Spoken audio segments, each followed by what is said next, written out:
Hey everyone. So are we ready? Sounds like it. Okay, great. Yeah, I saw the countdown. I was confused. All right, hello everybody. It's great to have you here. I'm here today to chat with Ryan Engel and Dave from Winhemsa. And we are going to be talking about VR esports, but specifically this interesting topic is how they bring real sports into VR. And so I'm really interested to hear some more about that with them. I think this is a great topic and it'll be fun to hear their insight into developing for that specific area of VR esports. So let's go ahead and let you guys introduce yourselves. Ryan, if you'll go first, and then Dave, let us know exactly what you're working on, what your game is, and a little more about what you're doing. Sure. Yeah, my name is Ryan Engel. I'm the founder, CEO, and lead developer of ProPutt by Topgolf. So as the name suggests, we are a golf game, and we decided to focus on putting because we think it's more accessible and something that everybody's probably tried at some point or another via mini golf or something like that. So yeah, we're really excited to continue pushing on the golf front for VR, and we think that both from a gaming perspective as well as even for professional athletes, VR is a huge opportunity to kind of push the entire sport of golf forward. It's great. Yeah. So hey, I'm Dave from Winhemsa. I'm the creative director here. So our first game, Racket and X, ended up kind of surprisingly being quite a sporty game. I don't think that if you would have asked any of us before we actually started making the game, what the genre of our first game would have been, none of us, I don't think, would have said sport. But I think that the medium of VR really lends itself to this type of game. I think that for a company such as ourselves, who are very interested in trying to make sure that for the time and money that people give us or give our game, we bring something of real value in return. I think that going down the route of sports and fitness is one of the most interesting places to go, and it makes one of the best uses of the platform as well. So that's how we found ourselves where we are. Yeah, that's great. Now, as both of you were talking, I was thinking about how really I've had just a little bit of experience with your games, not a ton to be quite honest, but some. And I think I would put Racket and X more in the category of very active, physically demanding sport. So you're active. And Ryan, I think I would put your golf game more in a skill category. So like you're actually developing a skill. And so I wanted to ask you the question. We'll get into both of those different things a little bit more later. But I was wondering, how do you see the games you're creating for VR compared to sports and physical reality? Like, how closely do they align? So for example, Ryan, if someone were to practice golf in your game, would you then expect that their golf skills and physical reality would improve? Yeah, that's a great question. And interestingly, before we started developing ProPutt, we developed an AR app called Golf Scope that uses augmented reality to read the contours of a real golf green and show you the path from the ball to the hole. Since golf greens are not flat, they've got what's called break. And so we started on sort of the game improvement aspect of it right from the get-go. And the first thing that we did in VR is try to prototype that and see if we could develop physics that felt like golf. I've been playing golf since I was 11, so I've kind of been on this eternal quest to get better at this game that's like both very frustrating, but also extremely satisfying. So from the very beginning, it has been incredibly important to us to create something that feels like golf, and ideally something that makes you better at golf, not a replacement for it, but something that truly augments it. So for us, having now, released the game and been working on it for about a year, I can say for myself, I have more confidence when I'm putting than ever before. And it's because in VR, I mean, every day I'm hitting hundreds of putts, and putting is, to your point, it's a skill. It's not something that requires a lot of physical strength. The best golfers in the world, the best putters in the world aren't any different physically than anybody else. You can give a 7-year-old a putter and they can hit it just as far as Tiger Woods, right? So it's not a physical issue. It's mostly mental, and it's picking your line and hitting the stroke at the right speed. So it turns out that confidence is one of the most important elements of being a good putter. And if you walk up to a putt with the mindset of, I know that I can start the ball online and I know that I can hit it at the speed that I want, then you're much more likely to make that putt than if you don't have that confidence. And the best way to build confidence with pretty much anything is just getting reps. So for me, being in VR and having literally hit probably tens of thousands of putts at this point, if not bordering on 100,000 putts, when I walk up to a putt, I'm not as nervous as I used to be because I've just done it so many times. And it's different. The controller obviously doesn't weigh what a putter weighs, but we have actually built attachments where you can attach the controller to a real putter so that it really does hone in your game. And we think that offers a lot of promise. And then kind of to the point earlier, a big part of putting is just reading the green, which is knowing, is it going to turn right? Is it going to turn left? Is it uphill? Is it downhill? And when you're on a real golf course, you kind of have to read it. You have to guess. There's no one there that's telling you what's going to happen. Right. So we have found that this can help you actually improve your green reading ability and kind of understand how the ball is going to roll when it's downhill or uphill or anything like that. So our goal is certainly for this to translate to real golf and to continue to do some R&D on these attachments, and to ultimately move into full swing and have this be what I think could be the best possible way to improve at golf using stuff like AI and frankly just getting reps. I think golf is a unique sport because it requires a lot of effort to get out there. The weather has to you have to have a ton of time. You have to have expensive clubs. You have to kind of know what you're doing. And, with VR, you don't need any of that. You need a controller and a headset. It's kind of funny hearing you say that because, to be quite honest, the golf is probably the sport that has least interested me in history, in life, like in general. And so hearing you talk about doing it in VR and how it can improve your skill and stuff, it really makes me want to go do it more. I mean, it's just kind of one of those fascinating things. And that's one of the things I love about VR is that you really can learn new things and try new things you otherwise never would have. And so you can have your pros who want to use something like that and get better, like your game and get better. But then you also can attract people who, like me, would never in a million years. I mean, there's no violence in golf. You're just hitting the golf ball, and I kind of like violent games. So but that is interesting to think of improving your skill. Like, how many times would I have to hit that ball before I actually make it go where I want it to?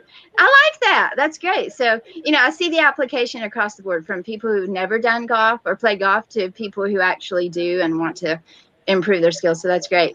And I was going to tell you, Dave, I have never actually played racquetball in real life, but I have played your game. And so I would like to pose the same question to you. How do you think that your game compares to real life racquetball, and in terms of the actual space there, but also the physicality of it? Because I think that probably there's a pretty good comparison there, because I know you can really get a good workout in VR games. So talk about both of those things real quick. All right. So first of all, I've never played squash either, real life squash. So I can't tell you firsthand, actually. You've never played it?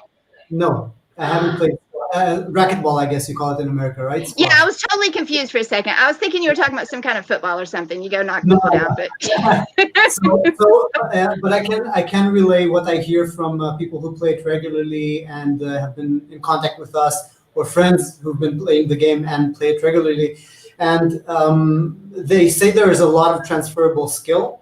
I'll talk about it in a second. I just want to point out two things that what Ryan was talking about made me think of. First of all, there was a period when I was riding a lot of mountain bikes, and all my friends were a little more advanced in it than I was. So, bunny hopping and wheelies and manuals and all these kind of tricks with the bike. I was pretty embarrassed about it. And I was also, when I was doing it with them, just knowing people are watching, it takes out a little bit of your attention.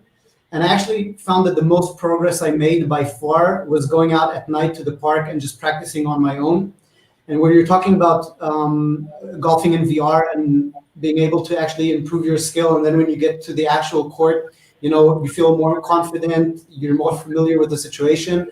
I think there's also a matter of just being able to be completely absorbed in what you're doing and have no environmental stimulus that requires your attention. That's something that VR is like amazing at.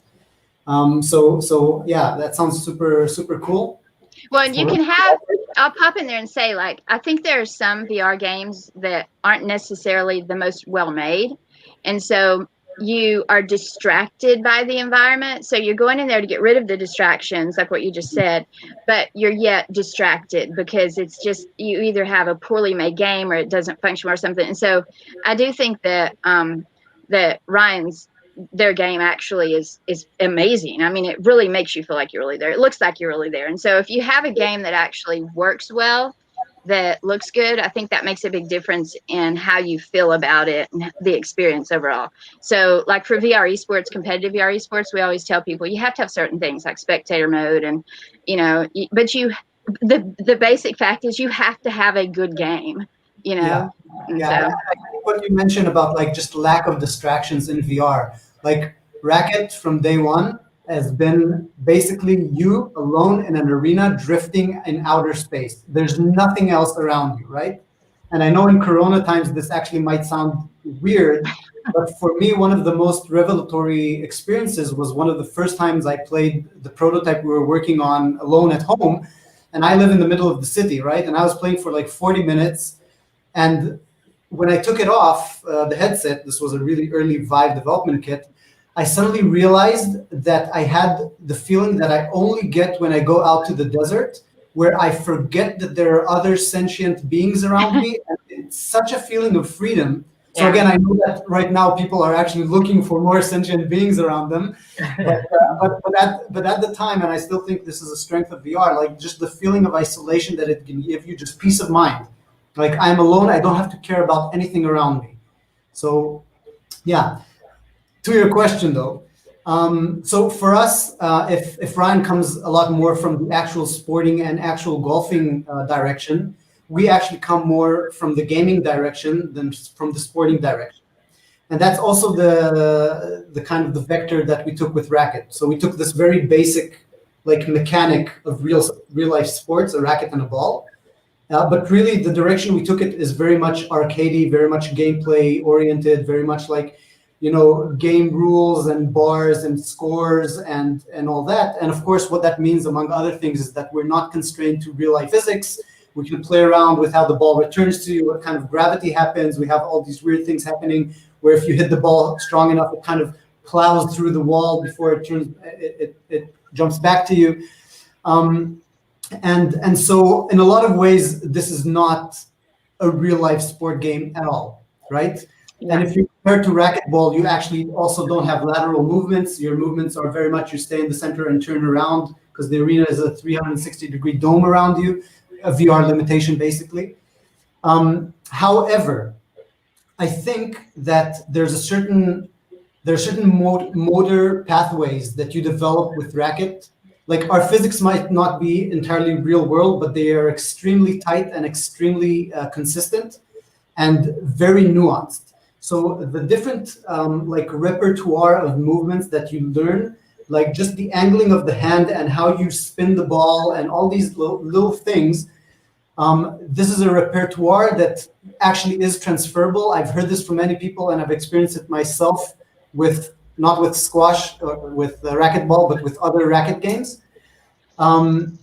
So yeah, I think it's, I wouldn't say that it necessarily makes you a directly better tennis player or racquetball player, but it definitely keeps your kind of intuition for these games alive and it develops it a lot.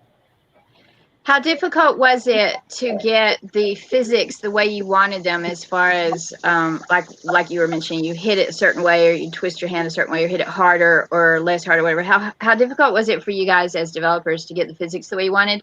And then the same thing to Ryan, except I'm wondering about how you managed to get it so perfect So like somebody can see how that relates to their actual, their putting in real life. So that's really fascinating to me. And I think that the answer would be good for future developers and others too, who just play the games. Yeah, you want to go first? Yeah, sure.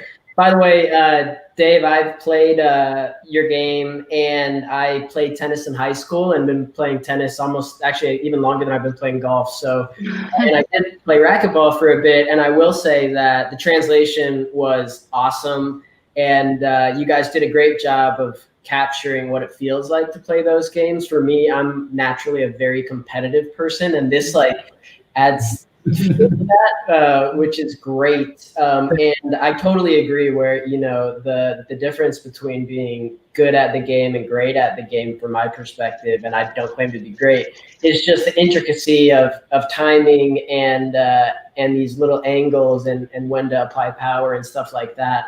And that's exactly what racquetball and tennis are for me. It's not about just swing as hard as you can and whatever happens, happens. It's like the tiny little details, the strategy, and learning your opponent's weaknesses and stuff like that. And I think you guys just nailed it. So great job on that.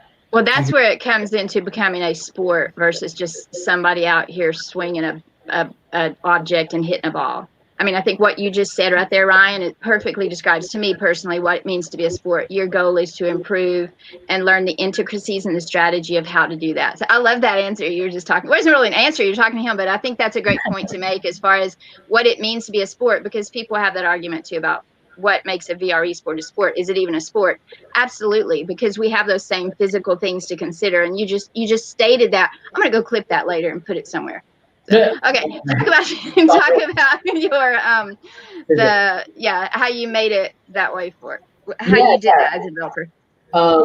So it's interesting because at the end of the day, we did decide to focus on putting, which you might think is not the simplest part of golf, because the ball's moving the slowest. It's just rolling. Like what makes putting unique? What's unique about a ball rolling?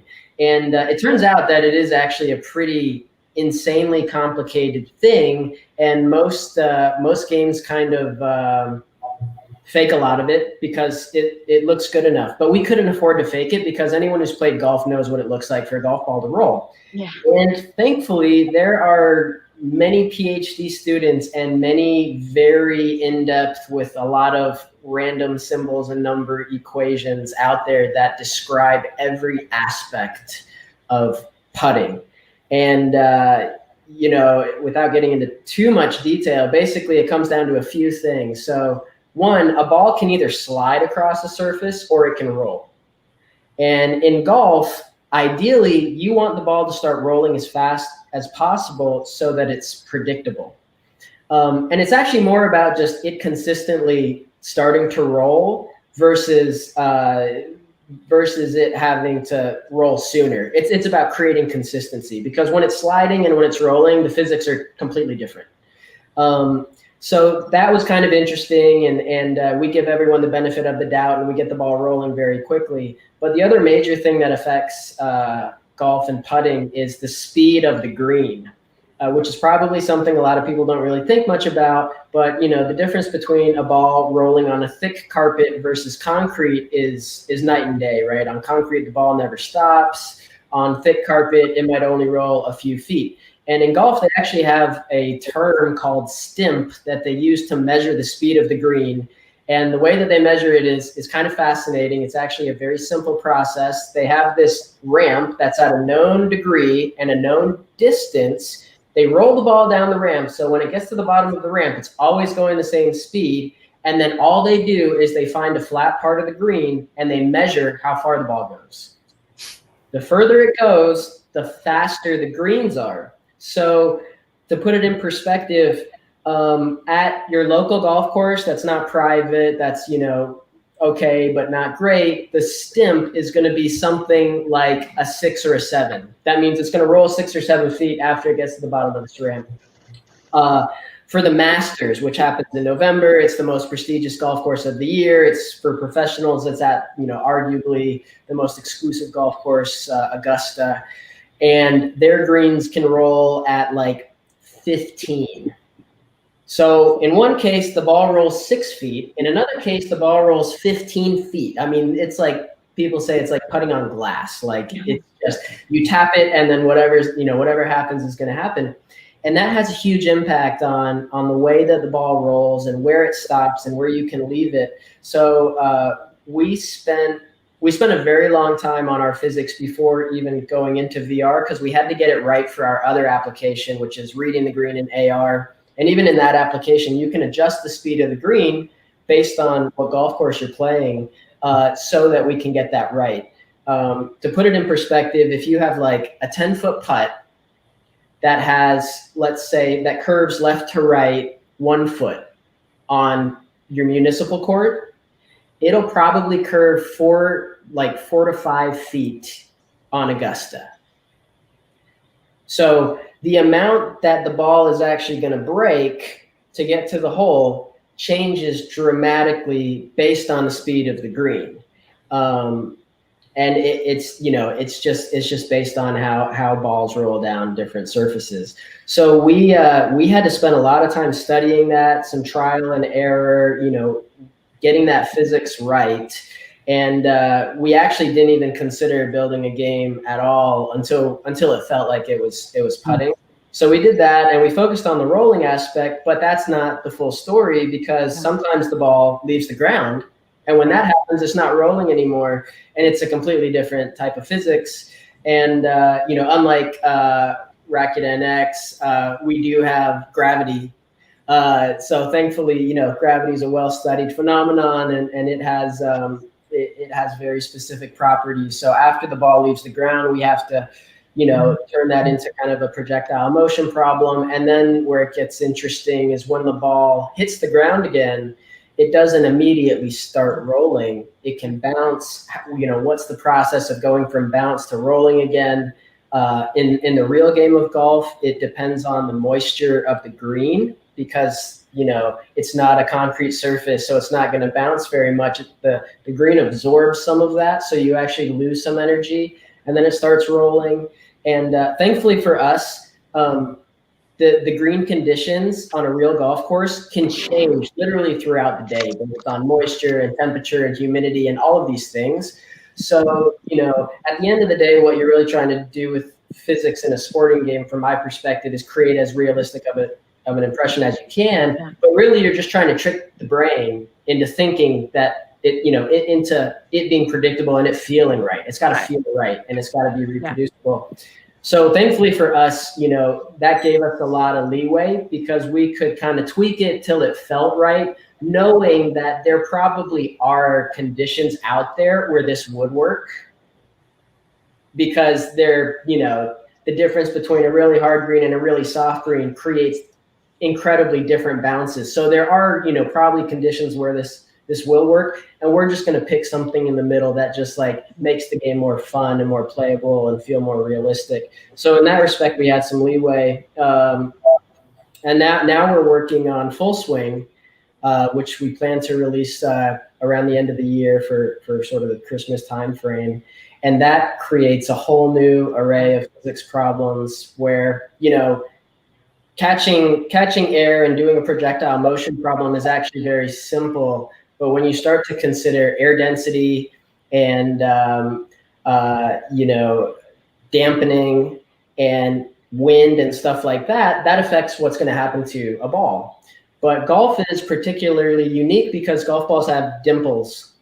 Right. And with dimples, there's an effect called the Magnus effect. And the Magnus effect is basically when a ball is spinning, it causes the air around it to start spinning too, which creates a force on the ball. So if you take a basketball off of a really tall building, you spin it backwards, that ball is going to start falling and actually gain momentum going away from the building. If you put topspin on it, it would actually bounce back into the building. And that's purely from this Magnus effect. Yeah. Well, the dimples in a golf ball affect that as well. And that's why if you ever watch golf, you can see that golfers very rarely hit the ball straight. Mm-hmm. They usually have what's called a fade that goes off to the right, or a draw that goes off to the left.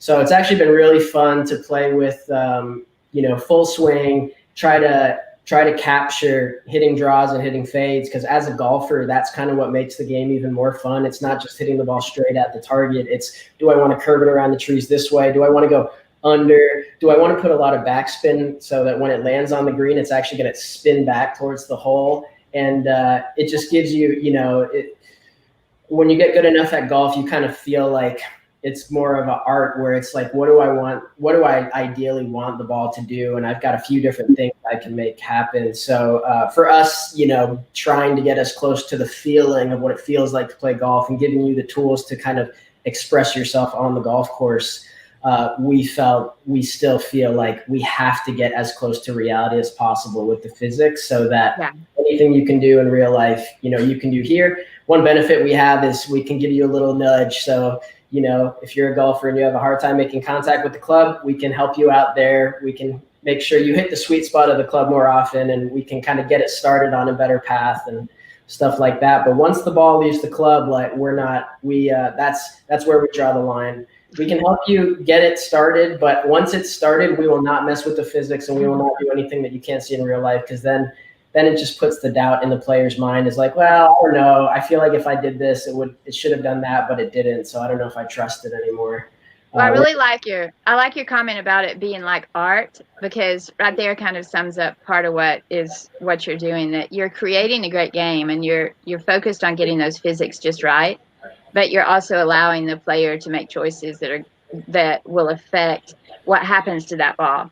And so that's really important. And it's honestly important in this field overall for all of us, because like with any of the games we play, VR Esports, I play a lot of VR Esports, and the important part of that is not necessarily that my skill be perfect, but that I do what your other comment was, which is you have to believe it can happen. Like it has to be realistic for what you think would happen in that situation. So I was thinking about the Racket and X when you said that, because David said earlier, like you can do things in there that you couldn't do in real life, obviously. But like the games I play most, I play Echo Arena a lot. Well, it's not like I can fly around in zero gravity with the disc in real life, but at the same time, I believe it's possible to do what I'm doing in there, because when I'm in there, it feels just exactly real. And so the same thing with both of your games, like it has to be believable. So that's another really important comment you made, that, no matter what kind of game you have for a VR esport, whether it's something where you're focused on skill like you are, or whether it's more of a game where you're doing creative things, Dave, it still has to be believable in our heads, or people aren't going to be able to, you don't want something that you don't feel like you can actually see this happening, because then you think, oh, it's a bug, or it's a glitch, or there was lag. I think that people start questioning that as opposed to enjoying it. Yeah, or if you feel that the game is actually helping you too much, that's also a really shitty feeling in a competitive. Yeah, exactly. Yeah, and some things are actually kind of funny. Some things that shouldn't happen. I play a game sometimes that I won't name, but things happen that shouldn't happen, like completely. I'll be riding around blowing stuff up, and the next thing I know, my vehicle will be on top of a building, which just shouldn't happen. But it's a heck of a lot of fun. And so there are times when it might be okay, but it's almost where those times are only if it happens so often that it's just completely, it shouldn't be that way. Versus like if I were playing one of your games and something like that happened, I'd be like, oh man, this is not working well.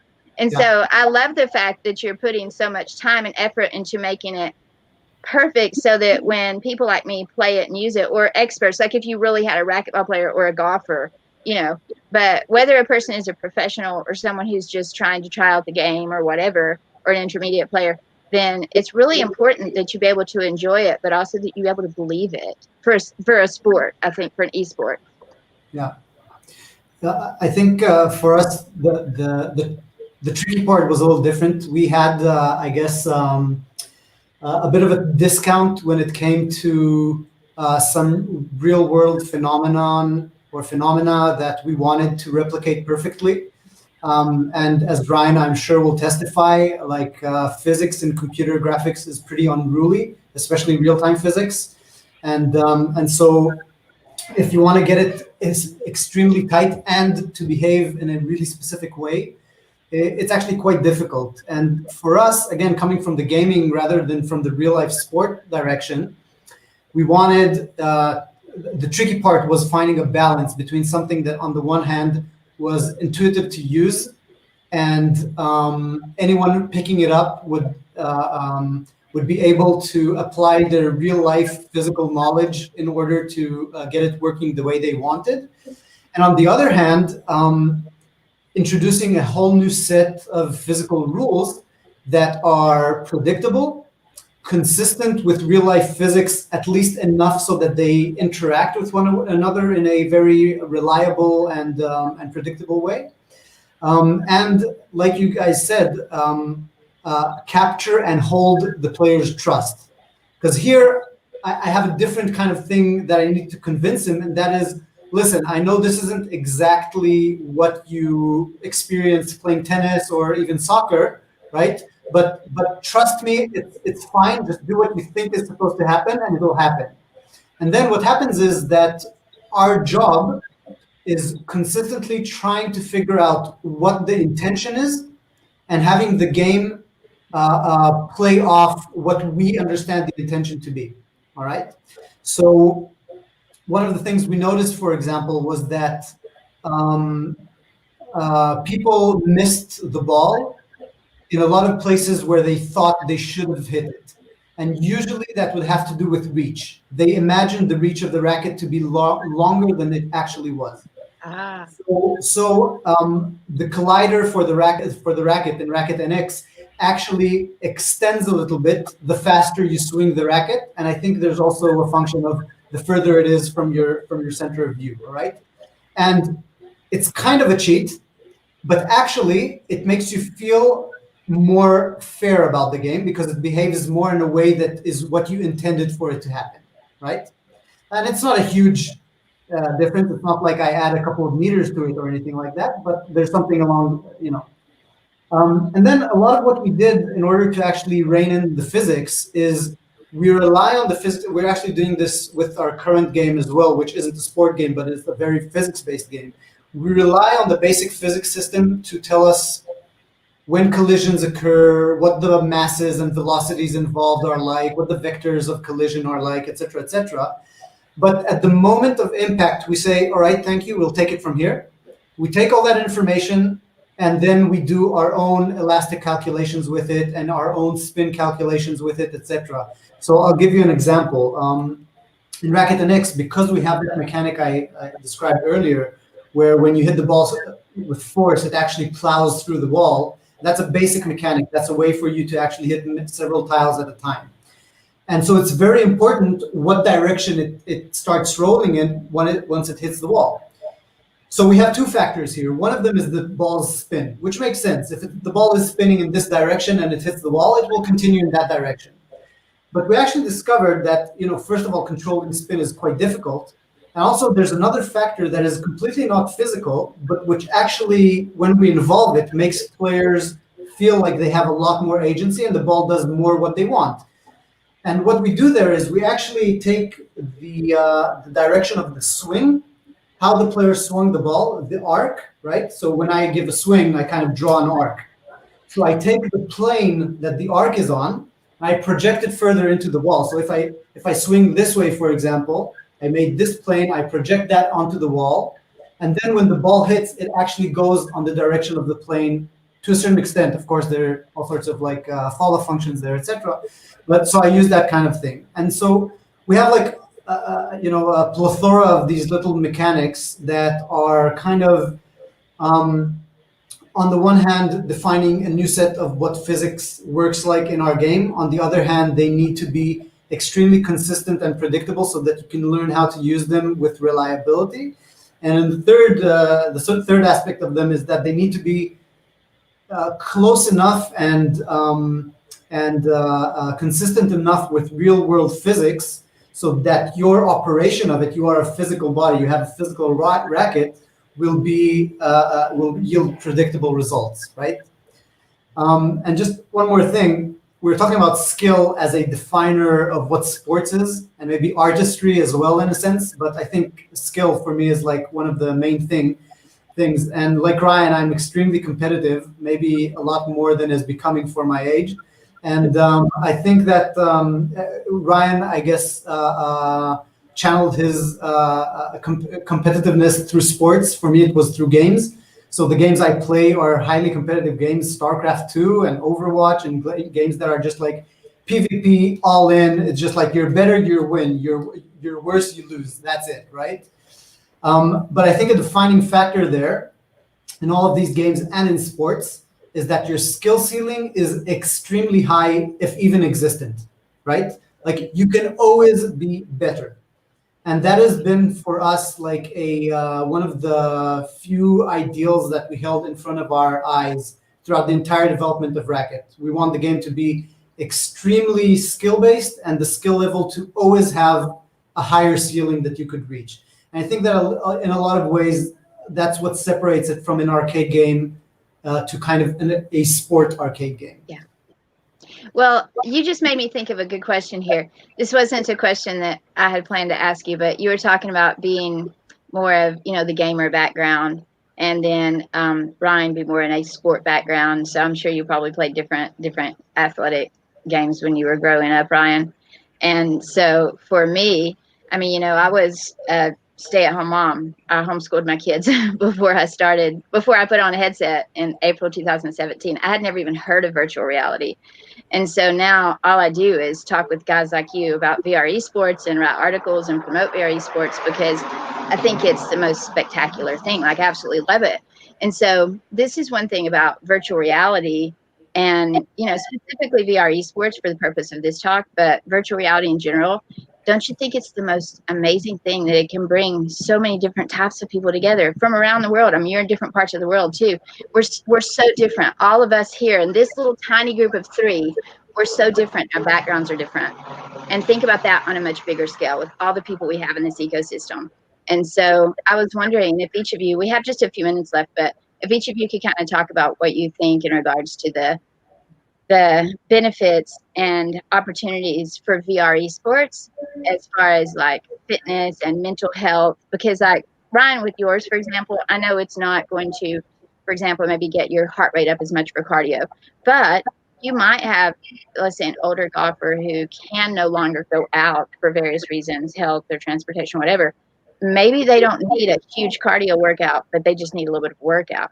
But each of you talk a little bit as far as the physical benefits and also the mental health benefits. And I'm also interested, I don't know the answer to this. I usually know answers to stuff before I ask, but as far as your communities, like, do you have community support for your different games? I know you guys have some stuff going on, right, Dave? But, talk about all those things and let us know what you think as far as the impact on the ecosystem for VR esports. Dave, do you want to go first? Yeah, sure. I'm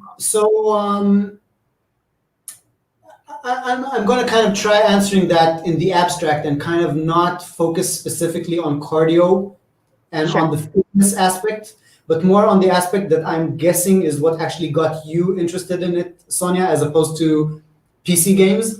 And that is the very simple fact of having your entire body engaged in the experience. Oh, yeah. Right? I don't play flat games at all, ever. Doesn't interest me in the least. I think that's really the defining factor, at least for the context of this conversation, is that it doesn't matter if I'm moving at 150 RPM or actually just standing and concentrating and getting that putt exactly right. I think that in terms of benefit, the fact that I am using all this, which I am supposed to be using, I am supposed to have my attention embodied, right? I'm supposed to use my spatial awareness and not just the 15 degrees in front of my face. That's what this whole nervous system is built to do. And when you don't let it do what it's supposed to do, it gets sad. It gets, I'm serious, it starts shriveling. It asks for more attention. It asks for the pathways to be open. That's why exercise is so healthy for us. That's exactly right.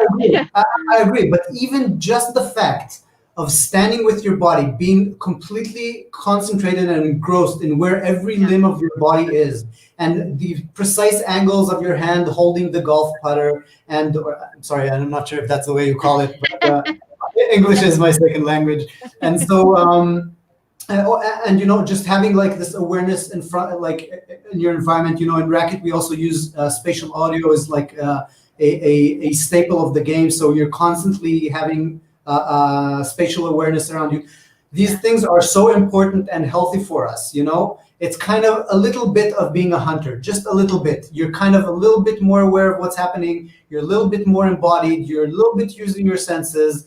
And it's something that PC games just, they can't provide it. They give you a good level of engrossment, but half of your nervous system is out of the game, right? And here suddenly you are all in. It's a visceral experience. And I think that regardless of cardio, regardless of even hand-eye coordination or all that, it's healthy for us to do things with our bodies and be engaged in that way. So in that respect, I think that just making games for VR and actually using what the platform is good for, which is tracking and moving, I think that's just an amazing thing to in the arsenal of human technology, Yeah. Especially now in these times. I think it makes just so much more clear when everyone is, I guess for you guys, still stuck at home, a lot of other places as well. It's kind of, all right, this is so obviously what we're missing. And it's so much healthier. It's actually bringing back something that we took out of our lives. We used to work the farms. We used to walk to school. We used to do, to walk to the store. You used to do whatever. We were very physical. Humans are physical beings. And we, along the way, started getting less and less physical and saying, let's sit down and do this. Let's be still and do that. I mean, good grief. We even tell kids, sit still and learn. It's like, go be quiet and do this. And we won't even go that thread, but it's just one of those things where it drives me insane. I'm just like, we are physical people. Like, get up and run around, hit something, jump up and down, chop some trees or something. I live out in the country, so I'm like, seriously, I've been demolishing a house. It's like, VR is excellent because you can go in there and destroy anything you want, and it's like perfectly legal. And so, it's great, but I love the skill and stuff. So Ryan, I want to hear your perspective on that, like the fitness and mental health and stuff. Because again, yours is a little different. It's not going to be quite as active as Dave's game, but I do think that there's such an important thing. There's a need there that's met with games like that. Yeah, absolutely. Yeah, golf is a very interesting sport because it is, you're not running, you're not jumping, you're not doing anything crazy physical. You're not actually even doing anything that requires real-time acuity. But it is a very mental game. And I wish it was more physical because I love to play it and I would love to kill two birds with one stone instead of having to go work out. So I really wish it was, but it just isn't. But the mental side of it, and I think what makes VR such a incredible technology for me is the ability to create a feeling that you're doing something else, that you're not in the room, you're not inside right now, you're somewhere else. And where things have really gotten exciting for us in ProPod and VR in general is the social aspect of it, which has kind of blown my mind a little bit because, people say social and social networks and, it's such a good opportunity, blah, blah, blah. It's such a great way to connect people. Then you read Twitter, you read Facebook. There's obviously a lot of smashing concepts that happen there. And sometimes you leave and you don't feel great. But in VR, it's different. It's like in a weird way, it's just so much more personal.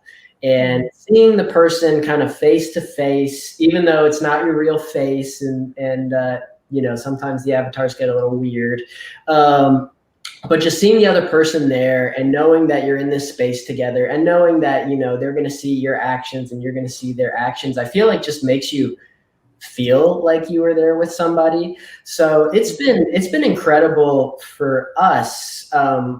For me personally, because I started playing golf when I was 11 with my dad, and he would play golf on the weekends. And one day he let me join him and was like, okay, you can come out here, but if you start wasting time or, if you don't finish, then we're just going to pick up your ball and move on to the next hole. Cause golf's got a lot of etiquette and, stuff like that. And thankfully I just took to it. And then every weekend, my dad and I would play golf for years, all throughout high school, all through middle school. And eventually I went off to college, and he, was still working, and he kind of lost interest in it. So he stopped playing golf, and I stopped playing for a while. I picked it back up, but he was kind of done. He was kind of done with it and getting older, and he's like 66 now.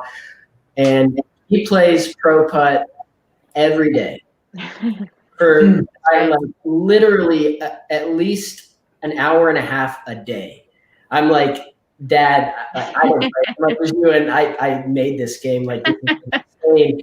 And we play online together sometimes, and almost every day he plays and he recounts the match that he had while he was playing this game. And he's like, I was on this hole and da da da, and we're able to share this experience, much like when we used to play golf together. And I know the holes and he knows the holes, and he says, oh, I hit this shot and it did this and the opponent did this, and like we're both seeing the same thing. Yeah, we're in a shared space together, and it's just been this incredible way of bonding over something that we bonded together when I was much younger, and it kind of disappeared, and now it's back, all thanks to VR, just 100% thanks to VR.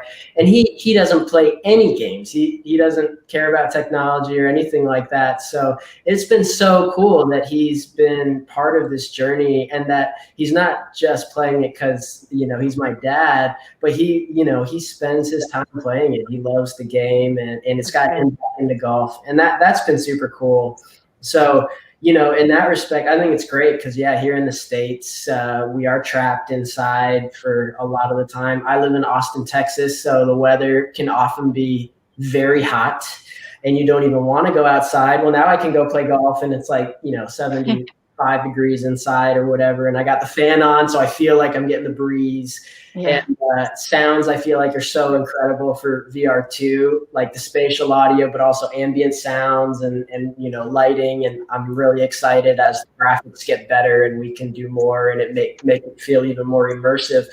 But I think it's funny, they've done tests, and they've shown that you can get almost as much happiness by just planning a vacation and looking at the pictures of the place that you want to go, and not even going on the vacation, and get just as much happiness and come back feeling just as refreshed, because your brain was able to just escape where you are and feel like you're somewhere else. And for me, VR takes that, to the next level, to 1,000 levels further. And it's something that we really want to build upon. And then, I think the social side of it has so much room to grow.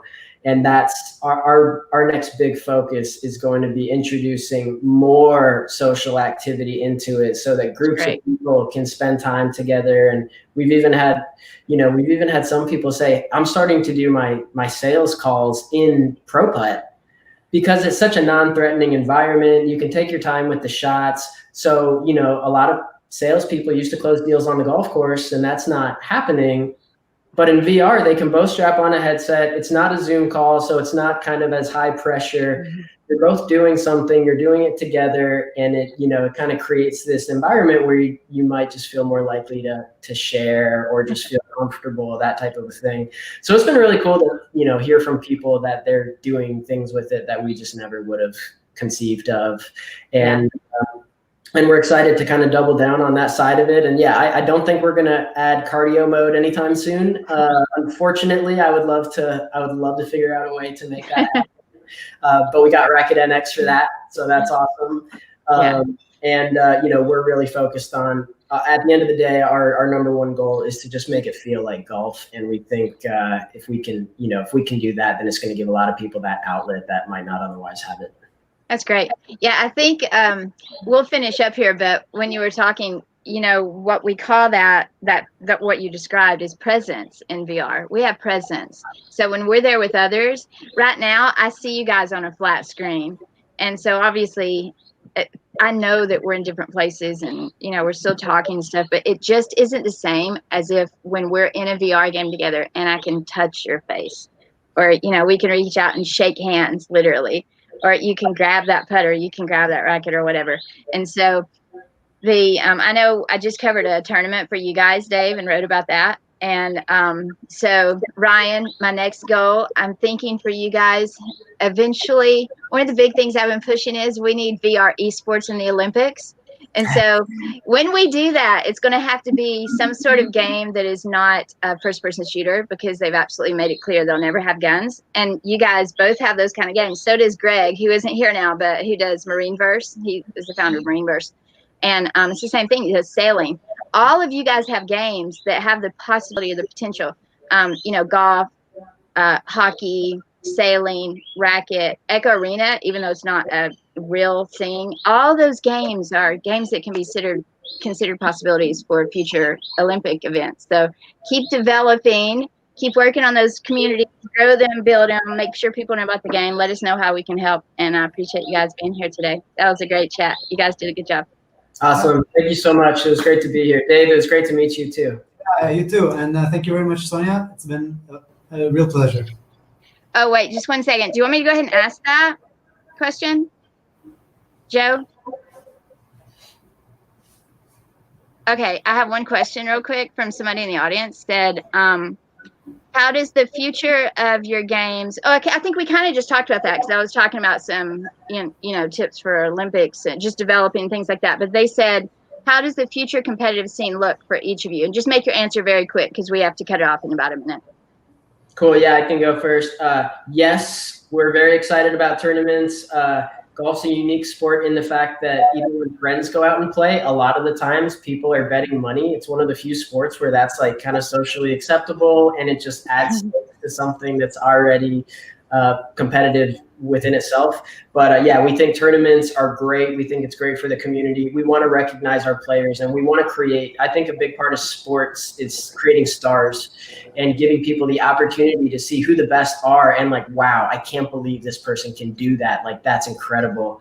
The tournament that we did with the Val guys was great. The finale went into overtime. I mean, you can't ask for anything better than that. I told my buddies, like, other than watching Tiger Woods win the Masters a year and a half ago, which I've been a Tiger fan since day one, other than that, this was like the most compelling sporting event I have seen in a while. I'm obviously biased, but it was incredible. So we want to do more of it for sure. Yeah, you need to create a Masters event. Seriously, do it. We'll promote it, and then it'll be a good thing. I mean, you just have to do it. It's not a matter of should we do it. You just do it.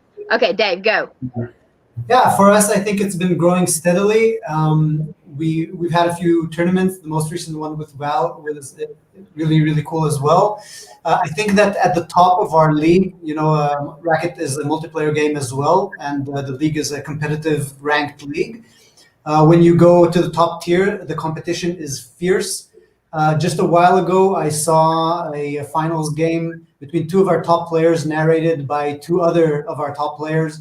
And I was actually shocked to discover how many strategic and tactical thoughts that I never considered actually went into every single shot, how they knew every target in every level and how many points it can give and where the risks and trade-offs are. So like the potential for competition and for skill and all that kind of stuff is really there. And we push it as much as we can, and as the community grows, right? So we keep developing, we keep going on tournaments, the matchmaking is becoming better and better, and those are the trajectories we're going down. Yeah. That sounds great. And Ryan, I just thought of this. I know we have to go, but seriously, I was thinking sometimes you need to make it so they're like zombies or something out there we can hit with the balls. We'll keep that in mind. Yeah, I know. Like the real golf. That probably wouldn't be very realistic, though. But possible in VR, right? Well, no, it's 2020. I mean, right now, I just wouldn't put anything past like the realm of possibilities. So, all right, guys, it was great to chat with you. Thanks so much, and let me know if I can help you in any way. Thank you. Take care, Sonya. Bye-bye. Bye.